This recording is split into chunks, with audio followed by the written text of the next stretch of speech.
Disk തെറ്റുന്ന കാര്യത്തെയൊക്കെ എങ്ങനെയാ നിങ്ങളുടെ ട്രീറ്റ്മെന്റിലൂടെ ശരിയാക്കുന്നത്? കുറച്ച് സിംപ്ലിഫൈഡ് ആയിട്ട് പറഞ്ഞു തരാൻ പറ്റുമോ? നോർമലി നമ്മൾ ഒരു ഒരു പോയി ഓടി ഒരു വെയിറ്റ് എടുത്തു ഉടനെ ഡിസ്ക് തെറ്റി അങ്ങനെ വരില്ല. ഓക്കെ. അപ്പം കോൺസ്റ്റൻ്റ് ആയിട്ട് നമ്മൾ റിപ്പീറ്റഡ് ആയിട്ട് ഒരു ജോലി ചെയ്ത് അല്ലെങ്കിൽ ഒരു ഹെവി ആയിട്ട് എവിടെയെങ്കിലും വീണ്, അല്ലെങ്കിൽ ഒരു ആക്സിഡൻറ്റ് സംഭവിച്ച്, അല്ലെങ്കിൽ കിച്ചണിൽ ബാത്റൂമിൽ തെന്നി വീഴുക, സ്റ്റെപ്പിൽ നിന്ന് തെന്നി വീഴുക, അല്ലെങ്കിൽ സിവിയർ ആയിട്ടുള്ള ഒരു ആക്സിഡൻറ്റ്, സ്പൈനിൽ അടിപെടുന്ന രീതിയിൽ സിവിയർ ആയിട്ട് ആക്സിഡൻറ്റ് സംഭവിക്കുന്നവർക്ക്, അല്ലെങ്കിൽ 24/7 വന്നിട്ട് ഇരുന്നുകൊണ്ട് തന്നെ ജോലി ചെയ്യുന്നവർക്ക്, ഇങ്ങനെയുള്ളവർക്ക് കാലപ്പോക്കിൽ വരുന്ന ഒരു മാറ്റമാണ് സ്പൈനിൽ. കാലപ്പോക്കിൽ വരുന്ന ഡീഹൈഡ്രേറ്റ് ആയിട്ട് പിന്നെ വരുന്ന ഒരു മാറ്റമാണ് ഡിസ്ക് പടിപടിയായിട്ട് കുറച്ചായിട്ട് പുറത്ത് വരിക, നെർവിനെ കംപ്രസ് ചെയ്യുക എന്ന് പറയുന്നത്. അപ്പോൾ ഒറ്റയടിക്ക് വരണമെങ്കിൽ അത് ഒന്നെങ്കിൽ ആക്സിഡൻ്റ് ആയിരിക്കണം, അല്ലെങ്കിൽ ഞാൻ പറഞ്ഞ പോലെ ചെറിയ ഇഞ്ചുറീസ് അങ്ങനെ വന്നാൽ മാത്രമേ ഒറ്റയടിക്ക് വരുള്ളൂ. അപ്പോൾ ഇതിനെ റിക്കവർ ചെയ്യുക എന്ന് പറഞ്ഞാൽ ആദ്യം നമ്മൾ ഈ മസിൽസിനെ റീആക്ടിവേറ്റ് ചെയ്ത് നെർവ്സിനെ സ്റ്റിമുലേറ്റ് ചെയ്ത് ആ ഡിസ്കിൻ്റെ സ്പൈനിൻ്റെ അലൈൻമെൻറ്റ് കറക്റ്റ് ചെയ്താൽ തന്നെ, അതായത് ആയുർവേദ പ്രകാരമാണ് ഞാൻ പറയുന്നത്, സ്പൈനിൻ്റെ അലൈൻമെൻറ്റ് കറക്റ്റ് ചെയ്താൽ തന്നെ അത് നോർമലി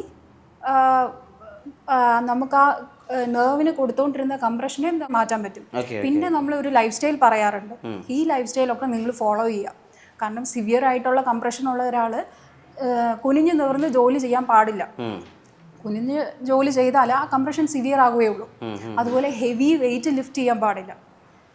ഇതെല്ലാം അവോയ്ഡ് ചെയ്യാൻ പറയും. ഇതെല്ലാം അവോയ്ഡ് ചെയ്യേ കാലപ്പോക്കിൽ അത് നോർമൽ ആയിക്കോളും. ഇപ്പോൾ ഈ അലോപ്പതി മെഡിസിൻ, അതായത് ഇംഗ്ലീഷ് മരുന്നിന് എപ്പോഴും ഒരുപാട് സൈഡ് എഫക്റ്റുകളുണ്ട്. ആയുർവേദത്തിന് ഒരു രീതിയിലുള്ള സൈഡ് എഫക്റ്റുകളും ഇല്ല. അതൊരു ലൈഫിൻ്റെ ഒരു സൈക്കിളാണ്, അല്ലെങ്കിൽ ലൈഫിൽ നമ്മൾ ചേർത്ത് കൊണ്ടുപോകേണ്ട ഒരു ട്രീറ്റ്മെൻറ്റ് രീതിയായിട്ടാണ് പലപ്പോഴും ആയുർവേദത്തിൽ പറയുക. ഈ സംവാദങ്ങളും ഡിബേറ്റുകളൊക്കെ എപ്പോഴും ഉണ്ടാവും. എന്താണ് ശരി, എന്താണ് തെറ്റ്, എന്താണ് ലൈഫ് ലോങ്, അല്ലെങ്കിൽ എന്താണ് സൈഡ് എഫക്റ്റ് ഇല്ലാത്തതെന്നൊക്കെ പറഞ്ഞിട്ട്. ശരിക്കും ഇപ്പോൾ ആയുർവേദം അല്ലെങ്കിൽ അലോപ്പതി ഈ ട്രീറ്റ്മെൻറ്റ് രീതികൾ എങ്ങനെയാണ് നമുക്ക് വേർതിരിക്കാൻ പറ്റുക? ഈ രണ്ട് ചികിത്സാ രീതിയെയും നമ്മൾ രണ്ടായിട്ടാണ് കാണേണ്ടത്. ഇപ്പോൾ ഒരു ആക്സിഡൻ്റ് ആകുന്ന ഒരാൾക്ക് അലോപ്പതി ചികിത്സ ഇല്ലാണ്ട് പറ്റുമോ? ഒരു ഹാർട്ട് പ്രശ്നം വരുന്ന ഒരാൾക്ക് അലോപ്പതി ചികിത്സ ഇല്ലാണ്ട് പറ്റുമോ? ഇല്ല. പെട്ടെന്ന് ഒരു സഫക്കേഷൻ വരുന്നു, ശ്വാസ തടസ്സം വരുന്ന ഒരാൾക്ക് അലോപ്പതി ഇല്ലാണ്ട് പറ്റുമോ? അപ്പോൾ അലോപ്പതിനെ കുറവ് പറയുന്നതിൽ എന്താണ് അർത്ഥമുള്ളത്? ലോകം തന്നെ അലോപ്പതി ചികിത്സയുടെ നമ്മുടെ സർവൈവൽ തന്നെ അവിടെ. അതെ. അപ്പോൾ അലോപ്പതിനെ നമ്മൾ കുറ്റം പറയാന്ന് പറയുന്നത് നമ്മൾ കണ്ണടച്ച് ഇരുട്ടാക്കുന്നതിന് ശ്രമമാണ്. ഞാൻ പറയുന്നത് അതല്ല. നമുക്ക് ഒരു പ്രശ്നം വരുന്നതിന് ശേഷമുള്ള അവസ്ഥയും വരാതെ നോക്കുന്നുള്ള അവസ്ഥയും രണ്ട് സാധ്യതകളില്ലേ നമുക്ക്. അപ്പോൾ വന്നതിന് ശേഷം ചികിത്സിക്കുന്നതിന് മുമ്പ് വരാതെയുള്ള ചികിത്സയ്ക്ക് പ്രാമുഖ്യം കൊടുക്കേണ്ടതല്ലേ? അല്ലേ? യഥാർത്ഥത്തിൽ നമ്മളത് വരാതെ ഉള്ള ചികിത്സയ്ക്കും കൂടെ നമ്മൾ പ്രാമുഖ്യം കൊടുക്കണം. അപ്പോൾ ഈ വരാതെ ഉള്ള ചികിത്സയെ താങ്ങി നിർത്താൻ ആയുർവേദത്തിൽ വളരെയധികം കഴിവുണ്ട്. ആയുർവേദത്തിൽ ഒരു ടേം ഉണ്ട്, സ്വസ്ഥസ്യ സ്വാസ്ഥ്യ രക്ഷണം ആതുരസ്യ വികാര പ്രശമനം എന്ന്.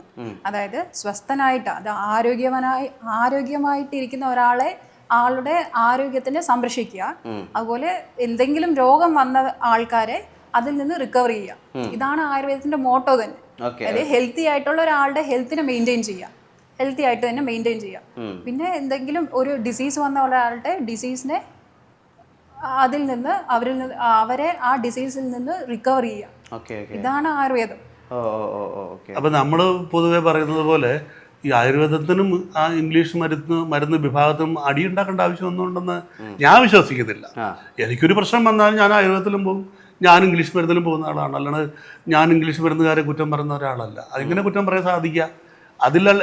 എവിടെ ഒരു കുറ്റം പറയാൻ ഒരാൾക്ക് സാധിക്കുന്നോ അതിലൊരു അറിവുള്ള ആൾക്ക് മാത്രമേ അതിനെ വിമർശിക്കാൻ അവകാശമുള്ളൂ വിശ്വസിക്കുന്ന ഒരാളാണ് ഞാൻ. ഞങ്ങളുടെ ഹോസ്പിറ്റലിൽ വരുന്ന ആൾക്കാർക്ക് എല്ലാം തന്നെ ഏകദേശം സർജറിക്ക് മുമ്പ് അങ്ങനെ പറയുന്നതല്ല, തെറ്റായിട്ട് വിചാരിക്കരുത്, ഒരു വിവാദമായിട്ട് എടുക്കരുത്.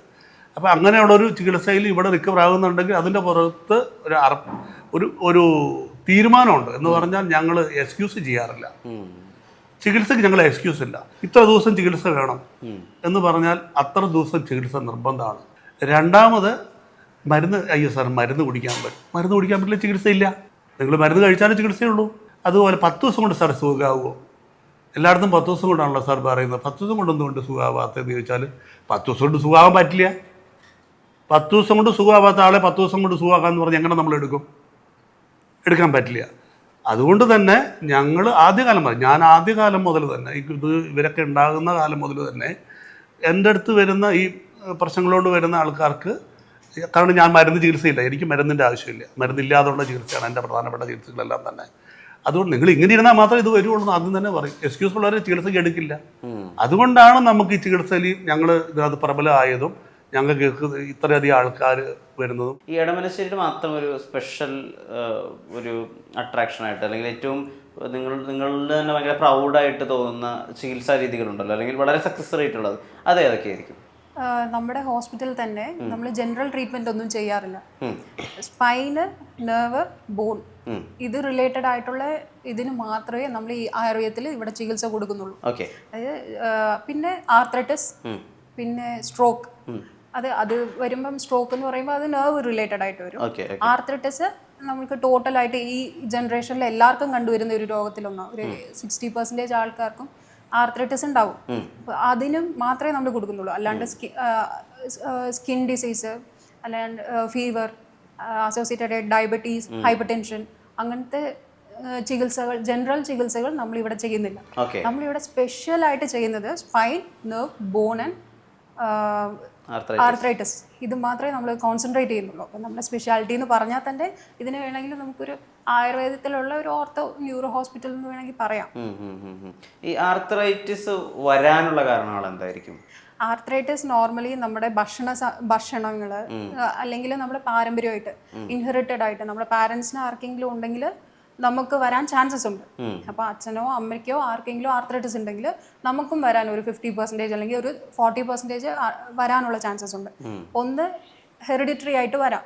ഇന്നെന്ന് വന്നിട്ട് നമ്മൾ കഴിക്കുന്ന ഭക്ഷണങ്ങൾ മൂലം വരാം. നമ്മൾ കഴിക്കുന്ന ഭക്ഷണം, അത് ഞാൻ ഓൾറെഡി പറഞ്ഞു, ആമാശയമാണ് നമുക്ക് എല്ലാ രോഗത്തിനും കാരണം എന്ന് പറഞ്ഞു. ഇപ്പോഴത്തെ അതായത് പല വർഷങ്ങൾക്ക് മുമ്പ് ആചാര്യന്മാർ കണ്ടുപിടിച്ചതാണ് ആമാശയം നിങ്ങൾ ശുദ്ധമായിട്ട് സൂക്ഷിച്ചാൽ നിങ്ങൾക്ക് രോഗത്തിൽ നിന്ന് വിമുക്തി നേടാം.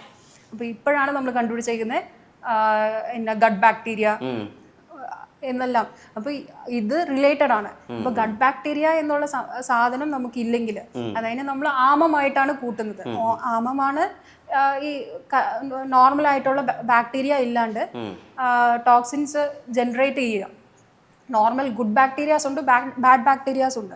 ബാഡ് ബാക്ടീരിയാസിൻ്റെ അളവ് നമ്മുടെ ആമാശയത്തിൽ കൂടുമ്പോഴാണ് നമ്മുടെ ഉടമ്പിൽ, അതായത് ശരീരത്തിൽ നമ്മൾ കഴിക്കുന്നതെല്ലാം കറക്റ്റായിട്ട് അബ്സോർപ്ഷൻ നടക്കില്ല. കറക്റ്റായിട്ട് അബ്സോർപ്ഷൻ നടക്കാണ്ട് വരുമ്പം ടോക്സിൻസും കൂടെ, അതായത് വേസ്റ്റ് മെറ്റീരിയൽസും കൂടെ നമ്മൾ എല്ലാ ശരീരത്തിലും എല്ലാ സെൽസിലും പോയി ഇതായിരിക്കും നമ്മൾക്ക് കൊണ്ടുപോയി കൊടുക്കുക. സെൽസിന് നമ്മളിപ്പോൾ ഓക്സിജൻ കൊണ്ടുപോയി കൊടുക്കുന്ന പോലെ അതിൻ്റെ ന്യൂട്രിയൻസ് ആയിട്ട് ഇതായിരിക്കും കൊണ്ടുപോയി റീച്ച് ആകുക. അപ്പോൾ അത് ജനറേറ്റ് ആകുന്ന ബൈ പ്രോഡക്റ്റും വേസ്റ്റ് റിലേറ്റഡ് ആയിരിക്കും. അപ്പം ഇതിനെയാണ് നമ്മൾ പറയുന്ന ആമാശയത്തിനെ കറക്റ്റ് ചെയ്താൽ തന്നെ നമ്മുടെ രോഗങ്ങൾ മാറും. ഇപ്പോൾ ഗട്ട് ബാക്ടീരിയ എത്രത്തോളം നല്ലതാണോ അതാണ്. ബാഡ് ബാക്ടീരിയനെ നമ്മൾ ആമമായിട്ട് കൂട്ടാം, ഫ്രീ റാഡിക്കൽസ് ആയിട്ട് കൂട്ടാം. അപ്പോൾ ഇതിനെ റിക്കവർ ചെയ്താൽ തന്നെ നമ്മൾ പൂർണ്ണമായിട്ട് ആർത്രൈറ്റിസിന് റിക്കവർ ചെയ്യാൻ പറ്റും. അത് ഒരു 50% ഇന്റേണൽ മെഡിക്കേഷൻസ് ഇല്ലാണ്ട് നമുക്ക് ആർത്രൈറ്റിസിനെ റിക്കവർ ചെയ്യാനേ പറ്റില്ല. അതുപോലെ തന്നെ ലൈഫ് സ്റ്റൈൽ, അതായത് ഇന്റേണൽ നമ്മൾ കഴിക്കുന്ന ആഹാരങ്ങൾ കുറേ നമ്മൾ പഥ്യം പറയും, ഇതൊന്നും കഴിക്കാൻ പാടില്ല, ഇത് കഴിച്ചാൽ അവർക്ക് അപ്പം തന്നെ സിംറ്റംസ് അറിയാം. എന്തെങ്കിലും നമ്മൾ കഴിക്കാൻ പാടില്ല എന്ന് പറയുന്ന സംഭവങ്ങൾ കഴിച്ചാൽ അവർക്ക് ആ പെയിൻ അഗ്രവേറ്റ് ആകുന്നതില്ല. അപ്പോൾ ഇതെല്ലാം കഴിഞ്ഞ് ബോഡീനെ ക്ലെൻസ് ചെയ്യുക. ഈ നമ്മുടെ ശരീരത്തിലെ ഓരോ പോയിന്റ്സിലും അക്യുമുലേറ്റ് ആയിരിക്കുന്ന ഈ ടോക്സിൻസിനെ റിമൂവ് ചെയ്യണമെങ്കിൽ എന്തെങ്കിലും ഒരു ഓപ്ഷൻ വേണ്ടേ?